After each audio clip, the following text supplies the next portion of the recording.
The following is a presentation of Western Farmers Electric Cooperative. During the annual inspection outages of the LM6000 units at the Anadarko plant, a few maintenance opportunities arose. Anadarko Unit 10 was found to have indications of potential failures of high-pressure compressor stages 3 through 5. Technicians from GE and the plant mechanics were able to change out the compressor blades in 3 12-hour shifts. The compressor work was completed all while the machine was inside the package.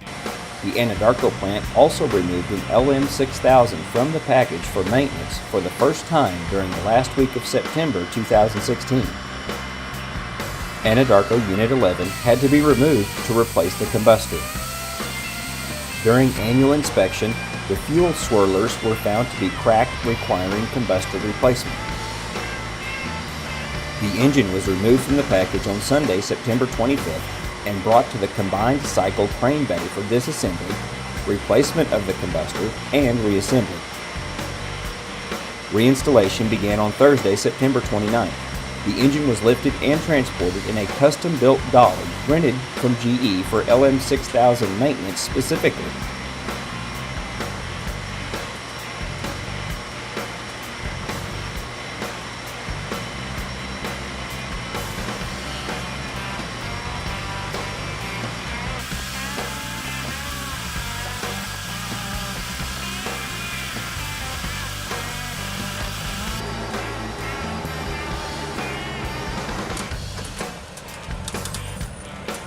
The engine was slowly rolled to and from the Orm plant at 3 miles an hour.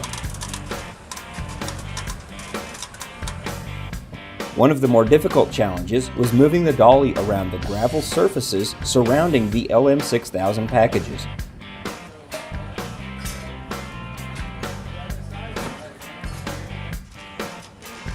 Backing the engine into place to remove it from the dolly was especially tricky.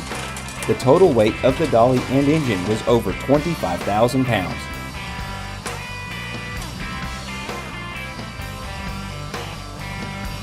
The Anadarko plant maintenance crew overcame that challenge with some ingenuity.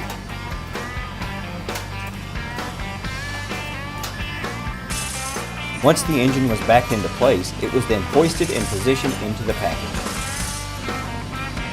GE had 4 technicians on site to assist WFEC crews with Units 10 and 11.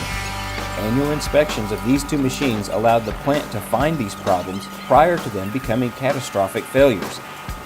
The Anadarko plant maintenance crew rose to the challenge and completed the unplanned work within the original outage window. Unit 10 was placed back in operation Tuesday, September 27th, and Unit 11 followed on Saturday, October 1st.